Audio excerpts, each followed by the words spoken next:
Hi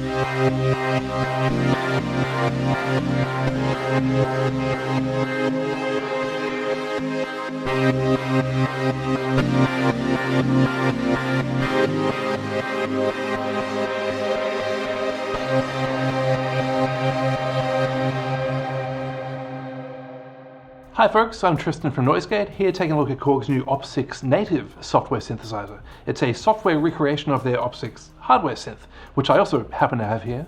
I should note that you don't need the hardware synth in order to use the software. The software is a completely self-contained, standalone synth. I'm just using the hardware as sort of a MIDI controller here.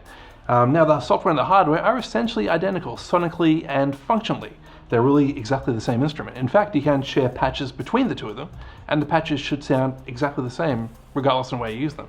However, the experience of using the hardware is quite different to using the software, so I thought as well as taking a first look at the software, we'd compare the hardware to the software and just see what works best in a variety of different situations. So let's get stuck in. Now, probably the first thing I noticed when I looked at the synth is just how deep it is. There's a lot going on here. Now, I've spent a lot of time with the hardware. I know how deep the instrument is, but it really puts things in perspective seeing it in software. There's a lot to take in here. All these different pages, lots and lots of parameters. But it's also very polished and very nicely put together. You can see they spent a bit of time with this. They didn't rush it out. We've got 6 different operators across the front here with their different operator modes. We can choose different waveforms here. And these waveforms aren't just static images, they're actually oscilloscopes that show real-time changes to the waveforms.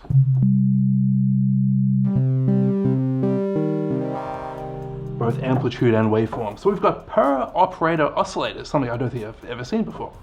So overall, it's just a really nice, polished user interface. Now, one of my favorite things about the hardware is the user interface. It's very hands-on, in particular the operator mixer.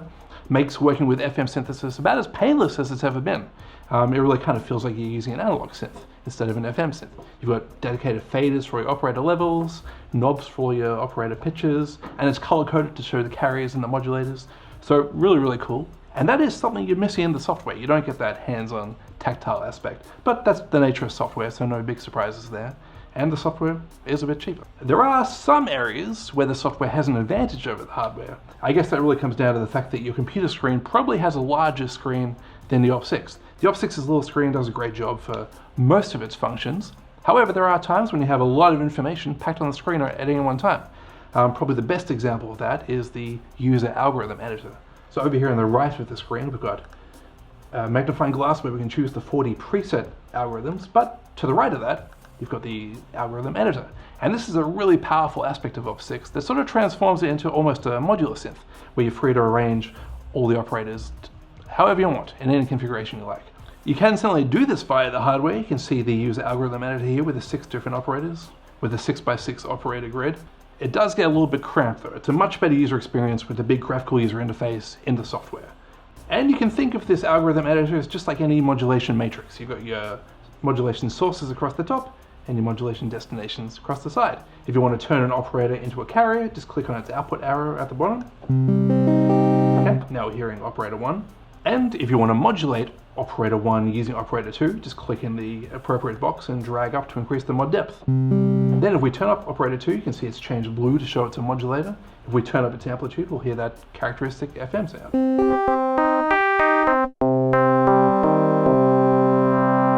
Nice and simple.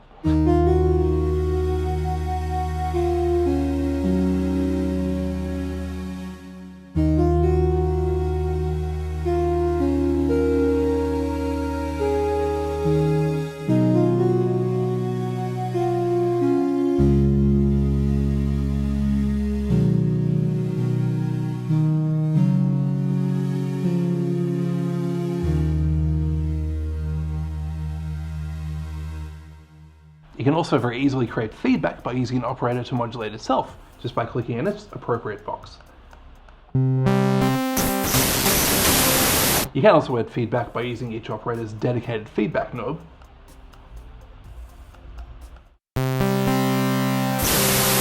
Or you can double them up, add double feedback. Probably gets a little too much, let's back that off. One interesting thing I noticed is that when you use a sine wave to modulate itself, it turns into a sawtooth wave.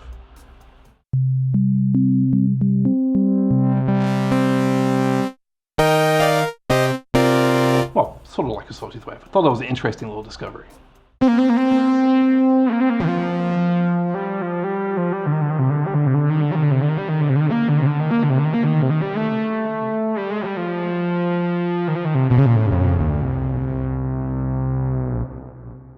Now let's just bring in operator 2 to modulate operator 1.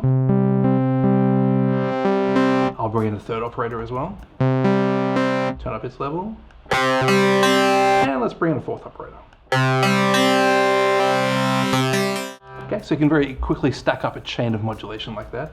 Now that we've got a few operators in the mix, let's try some different operator modes. I'll change operator 3 into ring modulator mode.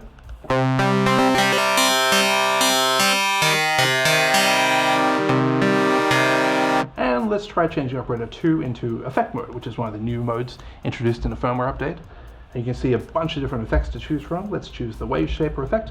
And then you've got a huge number of wave shaper types. Let's just pick a random one, Zinger. I'll try something different.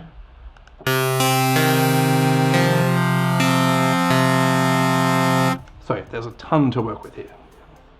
Let's bring in operator 5 as another carrier. Let's try changing it to a additive square wave. I'll take it down an octave as well. Now let's modulate it using operator 6.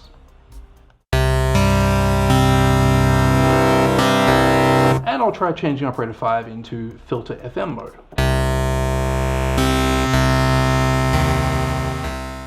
Sounds nice and crunchy. Now let's use the virtual patch bay to create some modulation. Let's use envelope 3 as our modulation source. We'll use operator 5's cutoff frequency as the destination. And I'll just increase the modulation depth and tweak that envelope.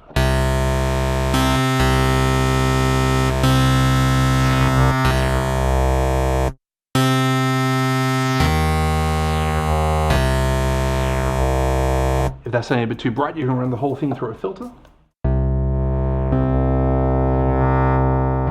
Maybe add some chorus as well.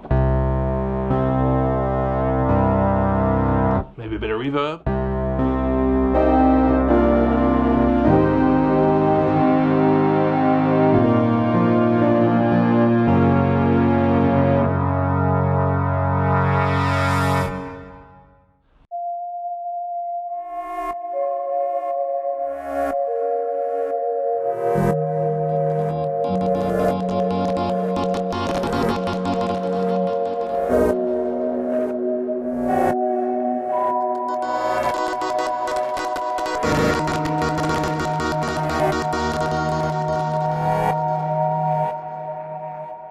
So it's a really nice user interface. You can see there's a lot you can get lost here. If you're the kind of person that likes to spend a long time tweaking patches, you're going to really love this interface. So in summary, if you're more of a live performer, you're obviously going to prefer to have the hardware because it is a standalone instrument which is very portable. You don't need a computer.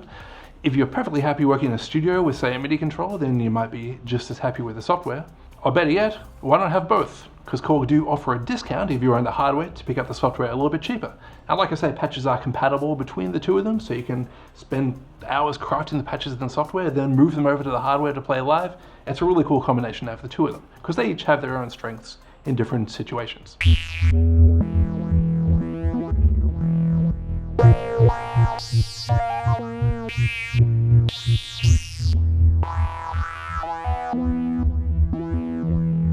So thanks for watching, thanks very much to Korg Australia, and stay tuned for more videos coming soon.